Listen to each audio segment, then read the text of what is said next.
So Joe Biden delivered on just 8% of his promises, according to a brilliant new analysis from a Substack user by the name of Steven Selmer. Go ahead and throw that graphic up here.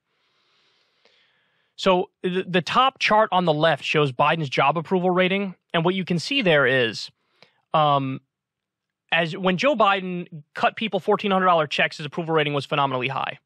And then they had this proposal of, multi-trillion-dollar bill, the Build Back Better agenda, which had all these popular things in it. And when that was proposed, his approval rating was still high. The more they stripped stuff out of it, and the more he failed to deliver on these policies, look at the direct correlation in terms of what happened to his agenda and then subsequently what happened to his approval rating. Look at that. That is absolutely astonishing. So that's the approval and the disapproval there. And then on the bottom right, you see Joe Biden campaigned on $7 trillion. The amount proposed in July was $4.05 trillion. Amount proposed in October was $2.3 trillion. And the amount passed in November, which is the traditional infrastructure bill, was $550 billion, which means, again, so Joe Biden has delivered on just 8% of his campaign promises. 8%.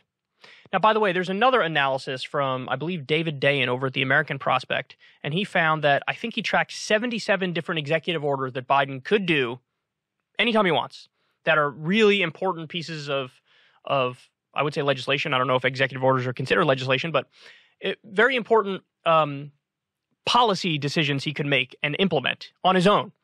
And he did 15 of 77 potential ones. So I'm not great at math, but you do the math on that. That's not good. He's not fulfilling a lot of his promises. He's not doing a lot of the positive policy that he can do.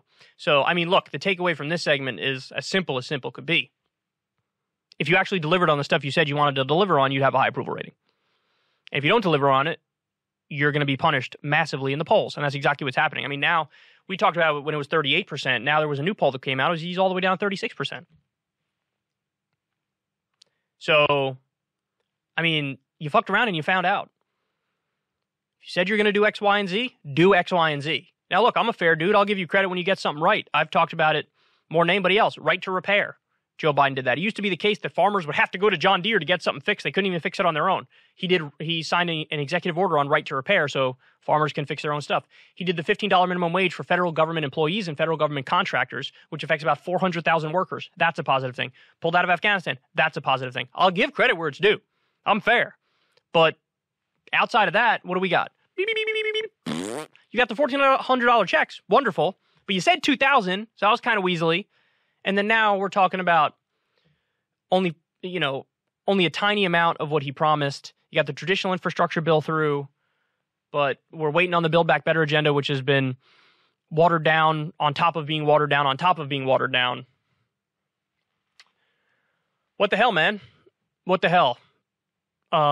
And of course, the conventional wisdom in Washington is that no, it's not that you didn't deliver; it's that you were too ambitious, and so you did too much. Oh, wow! So, in other words, their brilliant idea is you'd be more popular if you did less, if you did nothing.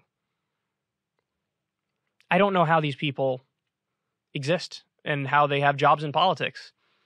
It's just the whole thing, the whole Democratic consultant class is just one giant grift. These people have been professionally wrong since like the 1990s, and they won't go away. And that's how we're in a situation now where people are talking about maybe Terry McAuliffe will replace Biden. He just lost in a D+10 state. And you want this guy to be the future? You want this guy to be the Democratic Party? They're almost admitting, we love losing. Hooray!